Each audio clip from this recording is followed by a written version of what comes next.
Hi friends, మీకు car ఉంది, మీరు రెగ్యులర్ గా హైవేస్ ట్రావెల్ చేస్తున్నారా? అయితే మీకు ఫాస్ట్ ట్యాగ్ చార్జెస్ అనేవి ఎక్కువ పడుతుంటాయి. అలా కాకుండా ఇప్పుడు మనకి సెంట్రల్ గవర్నమెంట్ అనేది యాన్యువల్ పాస్ అనేది తీసుకొచ్చింది. ఇది మనకి ఆగస్టు 15 నుంచి అవైలబిలిటీలోకి వస్తుంది. ఈ పాస్ అనేది మనం 3000 పెట్టి తీసుకుంటే 200 ట్రిప్స్ వరకు మనం ట్రావెల్ చేయవచ్చు. ఎలాగంటారా? ఫర్ సపోజ్ మీరు హైదరాబాద్ టు విజయవాడ వెళ్ళాలంటే మీరు 4 టోల్ గేట్స్ అనేవి క్రాస్ చేయాల్సి ఉంటుంది. అంటే మనకి ఒక టోల్ గేట్ క్రాస్ చేస్తే మనకి ఒక ట్రిప్ కంప్లీట్ అన్నట్టు. ఫర్ సపోజ్ మీరు హైదరాబాద్ నుంచి విజయవాడ వెళ్ళాలంటే 4 టోల్ గేట్స్ అనేవి క్రాస్ చేయాల్సి ఉంటుంది. ఈ 4 టోల్ గేట్ క్రాస్ చేస్తే మీకు 4 ట్రిప్స్ కంప్లీట్ అన్నట్టు. అలాగే మీరు ఈ 4 టోల్ గేట్స్ కలిపి టోటల్ 300 చార్జ్ చేసిన మీరు మళ్ళీ రిటర్న్ విజయవాడ నుంచి హైదరాబాద్ రావాలంటే 300 అనేది చార్జ్ చేయాల్సి ఉంటుంది. అంటే మీరు హైదరాబాద్ నుంచి విజయవాడ వెళ్ళి రావడానికి మీకు టోటల్ 600 అనేది ఖర్చు అవుతుంది.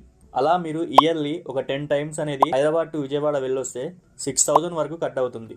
అదే మీరు ఈ యాన్యువల్ పాస్ తీసుకుంటే మీకు ఒక టోల్ గేట్ కి 15 రూపీస్ మాత్రమే ఖర్చు అవుతాయి. ఈ యాన్యువల్ పాస్ తీసుకుంటే మీరు Hyderabad to Vijayawada 10 times yearly వెళ్ళొచ్చినా మీకు టోటల్ 80 ట్రిప్స్ మాత్రమే కంప్లీట్ అవుతాయి. మిగతా 120 ట్రిప్స్ అనేవి మీకు ఇంకా అవైలబుల్ ఉంటాయి. చేసుకోవాలనుకుంటే రాజమార్గ్ యాత్ర ద్వారా మీరు అప్లై చేసుకోవచ్చు, లేదా NHAI వెబ్సైట్ ద్వారా కూడా మీరు అప్లై చేసుకోవచ్చు. మీలో ఎంతమంది రెగ్యులర్ గా హైవేస్ పై ట్రావెల్ చేస్తుంటారో కింద కామెంట్ సెక్షన్ లో కామెంట్ చేయండి. వీడియో నచ్చితే లైక్ చేయండి, మీ ఫ్రెండ్స్ అండ్ ఫ్యామిలీ మెంబర్స్ తోటి షేర్ చేయండి. ఛానల్ ని ఫస్ట్ టైం చూస్తున్నట్లయితే సబ్స్క్రైబ్ చేయండి.